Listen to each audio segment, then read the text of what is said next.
কাশ্মীরে উত্তপ্ত পরিস্থিতির মধ্যে ভারত এবার নজর ঘুরিয়েছে বাংলাদেশ সীমান্তে। সীমান্তের একাধিক সংবেদনশীল এলাকায় হঠাৎই কঠোর নিরাপত্তা জোরদার করেছে দেশটি। উত্তর পূর্ব সীমান্ত রেলওয়ে অঞ্চল জুড়ে যৌথভাবে টহল শুরু করেছে বিএসএফ, আরপিএফ এবং জিআরপি। সরকারি ভাষায় যাকে বলা হচ্ছে নিরাপত্তা বাড়ানোর পদক্ষেপ। বাস্তবে এ যেন এক নিঃশব্দ সমীকরণের পূর্বাভাস। বিভিন্ন মহলে প্রশ্ন উঠেছে, কাশ্মীরের মতো পরিস্থিতি সৃষ্টি করতেই কি এবার বাংলাদেশ সীমান্তে এই প্রস্তুতি?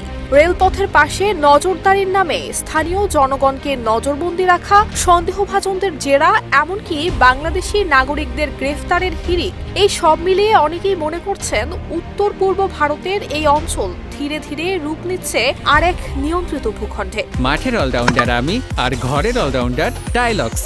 টাইলক্স টয়লেট ক্লিনার, ক্লিন মানেই টাইলক্স। গত বছর শেখ হাসিনা সরকারের পতনের পর ভারতের উত্তর পূর্বাঞ্চলে বহু বাংলাদেশিকে অবৈধ অনুপ্রবেশকারী আখ্যা দিয়ে আটক করা হয়েছে, যে ঘটনা কেবল সীমান্তেই নয় বরং অভ্যন্তরীণ রাজনীতিতেও বড় ধরনের বার্তা বহন করছে। রোহিঙ্গা অনুপ্রবেশের অজুহাত তুলে ভারত দীর্ঘদিন ধরেই বাংলাদেশ সীমান্তে সেনা উপস্থিতি বাড়াতে চেয়েছে। এবার যেন সেই সুযোগ হাতের মুঠোয় পেয়েছে দিল্লি। টহলের নামে শুরু হয়েছে কঠোর নজরদারি, অবকাঠামোর নামে তৈরি হচ্ছে গোয়েন্দা নেটওয়ার্ক।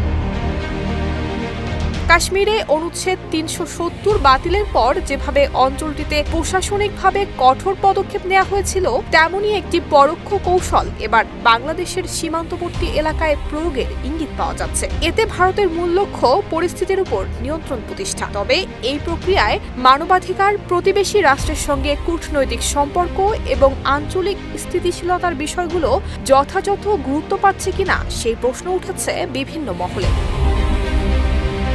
নুসরাত জাহান মেহেক, ঢাকা পোস্ট।